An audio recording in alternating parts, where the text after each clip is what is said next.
Oke guys, welcome back to Daily Charting with Toshi, di mana kita akan daily chart your favorite cryptocurrencies. Oke, dalam 24 jam terakhir terjadi koreksi sebesar 0,5% dengan total market cap di 2,1 triliun US dollars. Bitcoin dominance turun sebesar 0,09% dan volume juga nggak mau kalah turun 41,11%.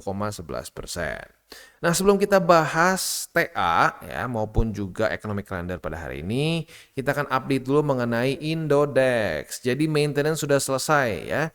Maintenance sudah selesai dan kita sudah bisa WD, IDR dan beberapa aset kripto ya, which is good ya, karena kemarin banyak banget yang panik ya. Lalu untuk deposit dan withdrawal aset kripto lainnya akan dibuka secara bertahap dalam 5 hari ke depan. Jadi belum semua ya, belum semua bisa di WD, terutama untuk aset kripto. Tapi yang paling penting untuk IDR-nya bisa, BTC kalau gua lihat kemarin kayaknya udah bisa juga, Ethereum udah bisa. Paling ada beberapa lah alts yang belum bisa di WD begitu ya. Nah, selain dari itu juga deposit IDR menggunakan virtual account BRI juga belum tersedia. Jadi metode yang lainnya sudah bisa, tapi yang virtual account BRI masih belum bisa. Ya, dan juga rencananya Indodex akan kembali mengaktifkan fitur staking mereka ya in the near future begitu. Jadi ya puji Tuhan Indodex nggak kenapa ya, kalau dibilang kenapa-napa ya kena hack, tetapi aman begitu ya. Tapi buat lo yang merasa mungkin tidak nyaman ya, masih PTSD sama kemarin, ya udah nggak apa-apa, mau di WD silakan begitu ya.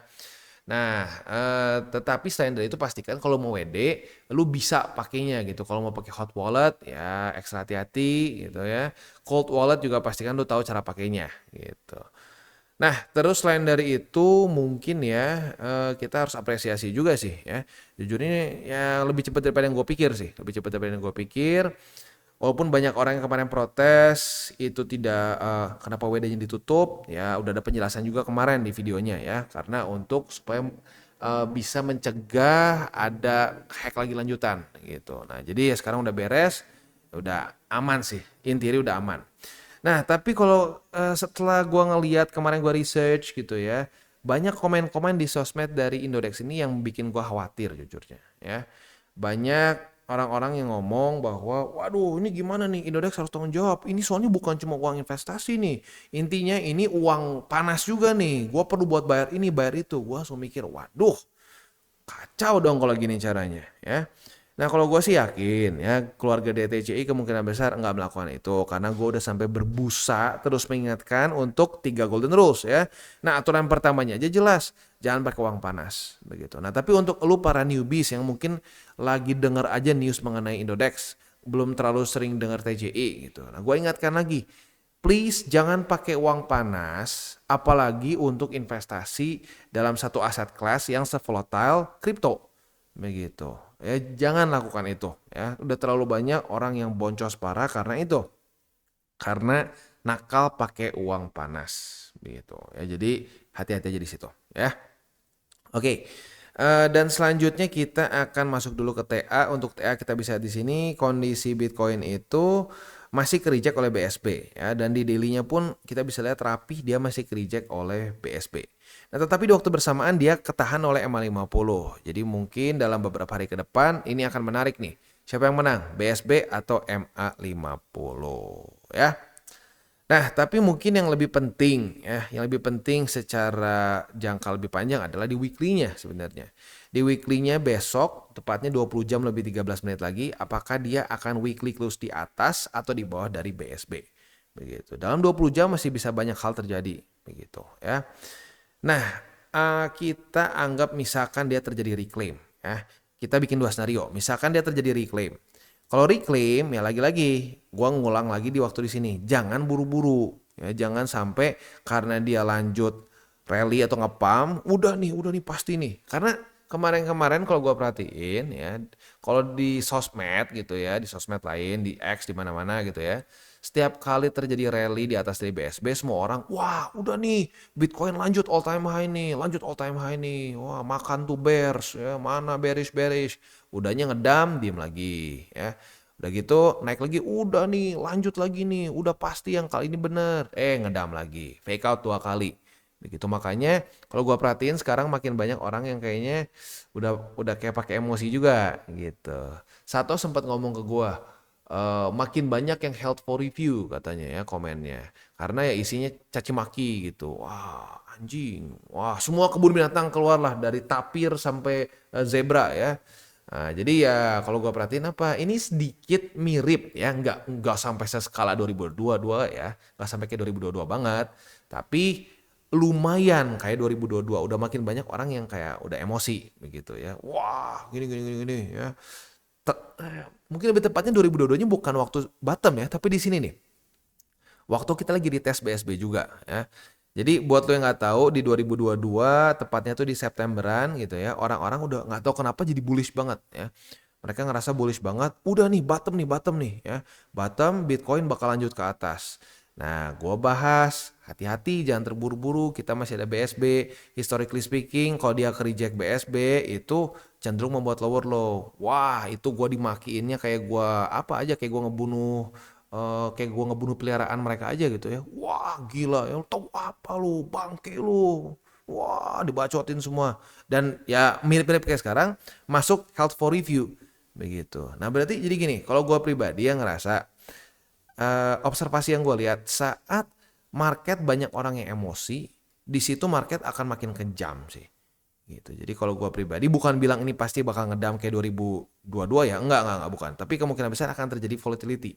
Gitu volatility karena udah makin banyak orang yang pakai emosi trade-nya gitu ya. Jadi buat lo yang mungkin sekarang udah kerasa sedikit aduh ya udah sedikit anxious gitu ya, sedikit aduh gimana nih kripto nih belum kemana-mana nih ya, apalagi buat lo yang nyangkut dari April Maret ini tuh sekarang udah, kalau nyangkut di all time high ya di sini ya, itu lo berarti kurang lebih nyangkut sekarang udah 182 hari, kasarnya udah setengah tahun gitu ya. Otomatis ya normal lah kok ada sedikit anxiety, ada sedikit kayak ini gimana sih kripto, kok gue nggak profit gitu ya. Nah tapi ingat, kalau lu udah emosi ya itu nggak akan membuat trading lu jadi lebih baik, itu tuh akan bikin lebih jelek bahkan ya. Jadi ya sudah, buat lo yang mungkin kemarin sangkut tapi pakai duit dingin, apalagi di Bitcoin sangkutnya, ya sudahlah biarkan saja, jangan terlalu dibikin stres. Yang penting sekarang kan lu udah mulai di TCI nih, kita udah mulai ajarin caranya gimana gitu untuk kita melakukan akumulasi anti stres gitu. Ya sudah pelan-pelan aja dilakuin gitu. Jangan sampai emosi kita mulai mengatur portofolio kita, karena lagi-lagi emosi dengan portofolio itu it doesn't mix well, ya, berantakan biasanya ya. Oke, itu buat reminder aja biar jangan pakai emosi ya. Oke, nah selanjutnya sih kita akan bahas yang super penting pada hari ini adalah minggu depan ada apa aja.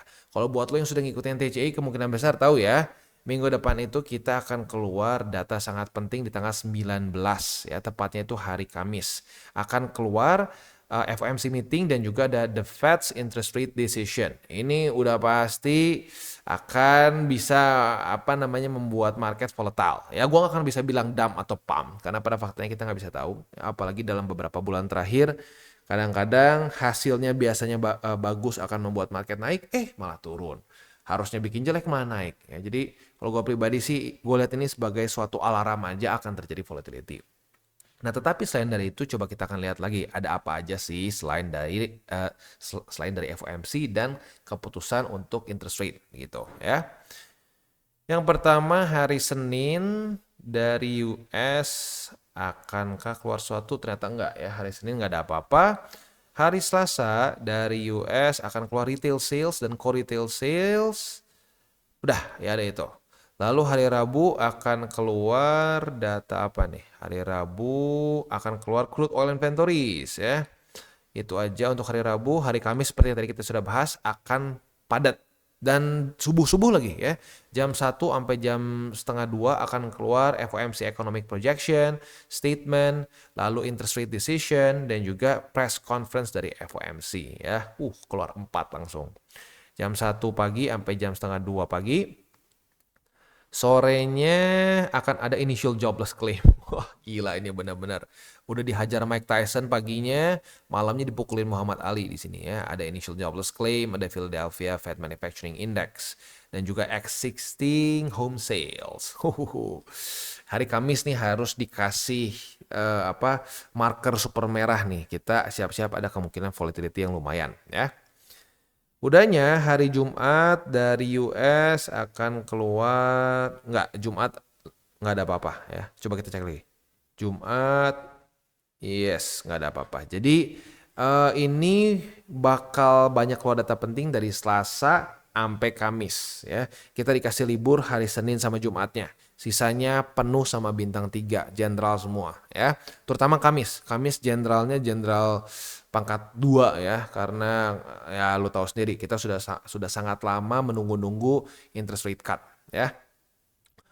Oke, jadi kurang lebih seperti itu untuk ya secara makronya ya. Selanjutnya kita akan masuk ke buy limit, tetapi sebelum kita masuk ke buy limit seperti biasa gua akan disclaimer dulu bahwa semua konten dari TCI bukanlah financial advice, ini semua bentuknya adalah edukasi ya. Lalu bagaimana cara untuk mendukung TCI? Ada banyak caranya, lu bisa like our video, bisa share our video, atau juga bisa menggunakan link referral kita di bawah. Nah, sekarang kita akan dengar dulu pesan-pesan dari sponsor kita pada hari ini. Oke, today's video is brought to you by Maxi. Di mana Maxi sedang ada limited time offer, deposit and trade to earn ya, sebesar 20 USD. Ini eventnya simple banget, langsung aja kita jelasin gimana cara kerjanya. Jadi selama event ini berjalan, apabila lo melakukan first deposit sebesar 100 USD atau lebih tepatnya lebih dari 100 USD dan mengkomplit 100 USD dalam trading volume, akan mendapatkan 20 USD bonus. Simple banget, deposit 100 USD atau lebih dari 100 USD ya, selama 7 hari setelah registrasi. Jadi ini untuk new users ya. Dan trade volume lebih besar dari 100 USD plus lu hold 7 hari dan bisa claim 20 USDT. As simple as that ya. Jadi buat lo yang tertarik silakan bisa ikutan ya, dan memang kalau buat lo yang berencana untuk melakukan deposit dan memang pengen akumulasi juga, boleh pertimbangkan untuk menggunakan Maxi agar bisa mendapatkan bonus 20 USDT. Sekali lagi, ini limited time offer. Buat lo yang tertarik, silahkan bisa menggunakan link referral kita di bawah. Oke, dan sekarang kita masuk ke Bitcoin. Untuk Bitcoin, kita geser dulu ke daily, tutup dulu BSB-nya. Untuk posisi, BSB boleh, BSB. Nah, ini. Oke, untuk posisi futuresnya, apabila hari ini terjadi retest kedua, kita boleh pertimbangkan untuk buka posisi long dengan target TP di BSB ya, tepatnya di EMA 21-nya ya, yaitu di angka 60.529. Atau mau dibulatkan ke bawah juga boleh 60.500. Itu untuk posisi longnya ya.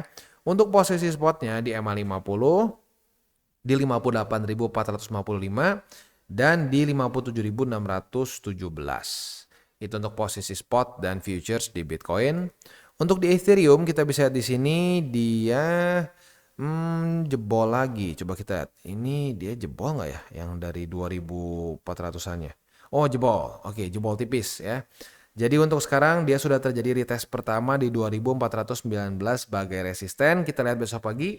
Kalau besok pagi Ethereum daily close-nya itu di bawah dari 2419, kita bisa limit posisi short. Retest kedua otomatis kebuka posisi shortnya dan target TP di angka 2363. Itu kurang lebih setup untuk posisi futures di Ethereum ya.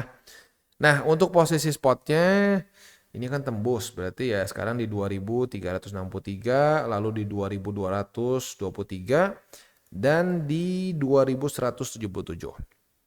Itu kurang lebih setup untuk di Bitcoin dan Ethereum.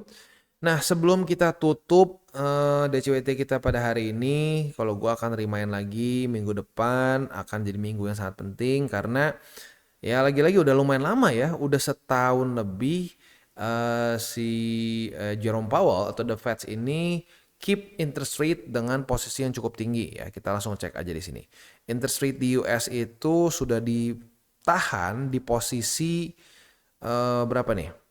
5,5% ya, which is itu sangat tinggi karena lo lihat sendiri ini sampai kita tarik ke 2012 2011 aja ya, lo bisa lihat di sini faktanya belum pernah setinggi ini lagi. Terakhir kali setinggi ini kayaknya kapan ya, 2008 mungkin, nggak tahu ya, tapi udah lama ya. Jadi udah cukup lama terakhir kali terjadi interest rate selama ini ya di tingkat setinggi ini begitu ya. Ini kalau kita lihat secara waktunya udah kurang lebih 397 hari, berarti kurang lebih setahun lebih ya, setahun lebih. Jadi ya ini tentunya satu hal yang sudah sangat ditunggu-tunggu. Nah, buat lo yang penasaran apa namanya apa data yang kita punya ya dari interest rate decision sebelum-sebelumnya. Lu boleh nonton video yang sudah kita upload beberapa hari lalu mengenai interest rate ya. Dan selain dari ini mungkin yang wejangannya adalah satu untuk para traders ya. Jangan terlalu berspekulasi terutama di tanggal 19 September begitu. Ada beberapa pertanyaan, "Bang, boleh nggak Bang? Kita lagi nunggu nih. Kita lagi nunggu datanya keluar, kita buka dulu posisi short atau long gitu ya." Nah, kalau orang banyaknya ngomongin long karena berpikir bakal langsung nge-pump. Hati-hati, jangan seperti itu ya. Menurut gua resikonya nggak worth it. Jadi menurut gua cara terbaik ya untuk bisa memitigasi resiko dari kemungkinan volatility adalah ya lu DCA aja. Lu DCA ya. Kalau lu buka posisi futures, pas waktu mau keluar datanya tutup posisinya. Gitu. Supaya apa? Supaya volatility-nya tidak mengganggu SOP trading lu. Begitu. Karena seperti yang gue sudah bahas di video-video gue sebelumnya, TA itu cenderung rapih kok ya. Cenderung rapih kecuali saat ada apa? Saat ada data-data penting, fundamental-fundamental penting yang bisa mengocok market begitu. Nah, kalau udah marketnya kekocok sama fundamental, nah disitulah kadang-kadang TA jadi berantakan begitu. Ya sama kayak gini deh ya. Sama aja kayak misalkan kita ngomong, oh teknisnya mobil tuh gini. Ya, kalau kita gas bakal maju, kalau kita rem bakal berhenti. Ya, silakan cobain itu mobil kejatuhan tiang listrik. Dar, apakah akan pasti sama persis seperti biasanya, seperti teknisnya? Enggak, karena ada tiang listrik tuh jatuh ke mobil. Nah, fundamental yang besar tuh mirip-mirip kayak gitulah ya. Ya, ini cenderung jalannya seperti ini. Kalau ke reject sini akan membuat lower low, kalau dia mantul di sini akan membuat higher high. Tapi ada news penting, ya, ada makroekonomik yang besar, yaitu sama aja kayak mobil kejatuhan tiang listrik. Dar, ya. Yang tadinya biasanya seperti A, B, C, jadi Z, Y, dan seterusnya, gitu, ya. Oke, kurang lebih seperti itu gambarannya untuk hari ini, ya. Kita tutup dengan 3 golden rule seperti biasa. Gue gak akan bosan-bosan ngingetin. Jangan pakai uang panas, jangan over leverage, dan berpikirlah jangka panjang. Oke guys, jadi itu adalah akhir dari segmen DCWT kita pada hari ini. Dan jangan lupa bagi kalian yang merasakan manfaat dari segmen ini, jangan lupa untuk share ke teman-teman kalian.